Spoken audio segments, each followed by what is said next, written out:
সব থেকে সমস্যাটা এটাই, এই জন্যে ধর্মীয় দিক থেকে আমরা একেবারে বেশি আছি। ধর্মের বাণী এখন নীরবে নিভৃতে কাঁদছে।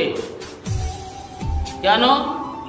সব দিকে যদি দেখা যায়, নামাজ যে গুরুত্বপূর্ণ ইবাদত, সেই গুরুত্বপূর্ণ ইবাদতে কিন্তু লোকেরা নেই। নামাজিরা বুঝে নেই, কিন্তু ওই ইবাদতে এরা আছে অন্যদিকে, নামাজের দিকে নেই। এরা দুনিয়ার দিকে ঝুঁকে পড়েছে, আর যত রকমের খারাপি কাজ আছে এদের দ্বারা কিন্তু সেইগুলো হচ্ছে। ফলে আমাদের সমাজটা শেষ হয়ে যাচ্ছে।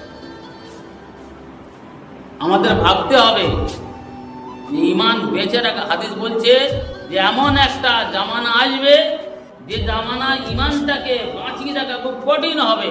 যেমন হাতে আঙুল মানে আগুনের আংরা দিলে যেমন ধরে রাখা অসম্ভব, ঠিক তদ্রুপ হবে। এই সময়টা তাই এসে যাচ্ছে। আর নামাজের প্রতি কারো সে আগ্রহ নেই, ওভাবে চলার কোনো ভালো না। যে যত টাকা পারে পড়লে বলে আর কি ভালো লাগে না, কেন পড়লে হয়, না পড়লে বিভিন্ন